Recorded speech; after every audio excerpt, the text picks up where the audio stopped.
Hi everybody, welcome to Line of the Week number 152, Motif Development Using Melodic Rhythms. It's time to take another rhythm, add notes to it, and then improvise with it over tunes. This is called motif development. Common tools improvisers use to develop motifs include the following. The original motif, meaning take a melodic rhythm and add notes to it. Variation, meaning the same notes, different rhythm, or same rhythm, different notes. Extension, adding notes to either the original motif or a fragment of the original motif. Fragmentation, using a part of the motif. Rhythmic displacement, starting the motif on a different beat. Augmentation, making the time values longer. And diminution, making the time values shorter. For an in-depth explanation of these ideas, check out Hal Crook's book, How to Improvise. Before I get to the line of the week, and so we're all on the same page, here are the chords to the progression. The chords are A minor 7 flat 5 to D7 flat 9 to G minor for 2 measures, to C minor 7 to F7 to B flat major 7 to E flat major 7 to A minor 7 flat 5, D7 flat 9, G minor for 2 measures. In addition to standard notation, tab, chord scales, and chords, I also include hammer-ons, pull-offs, left-hand fingering, and right-hand fingering. I include the left-hand fingering, which I modified from Tim Miller's 2-1-2 approach, and I include the right-hand fingering in case you're interested in the fingerstyle approach that I developed.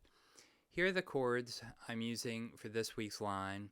I use the notes from the chord scales for two things. First, as a source of notes for improvising, and secondly, to determine tensions to use for comping.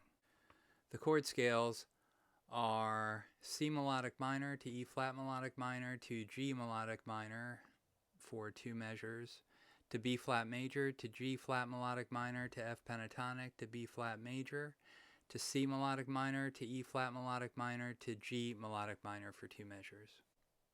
Here's some melodic rhythm I'm using this week. This motif is from Jerry Bergonzi's book, Volume 4, Melodic Rhythms Used with Permission.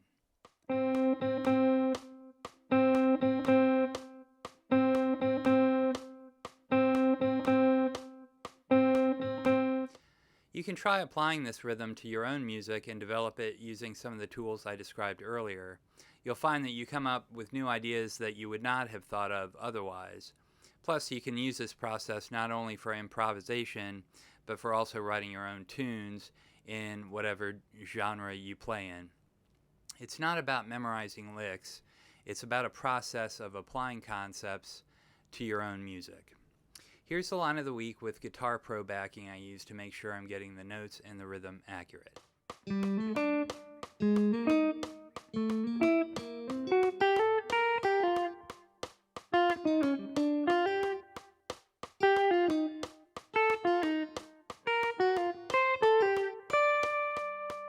So let's look specifically at this week's line of the week. In measure 1, you've got the original motif. In measure 2, you've got a variation of the original motif, meaning the same rhythm, different notes in this case. In measure 3, you've got another variation of the original motif. In measure 4, here are 2 iterations of the motif combined in the same measure. They're just connected. The 2 different motifs are connected in the same measure. In measure 5, the original motif is rhythmically displaced by starting on beat 1. In measure 6, you've got a variation of the original motif. In measure 7, you've got the original motif again rhythmically displaced by starting on beat 1. In measure 8, you've got a variation of the original motif. In measure 9, you've got another variation of the original motif. Measure 10, yet another variation of the original motif. And measures 11 to 12, you've got the original motif rhythmically displaced by starting on beat 1 with an extension at the end lasting 4 beats. So that's it for this week. Thank you very much for watching, and we'll see you next week.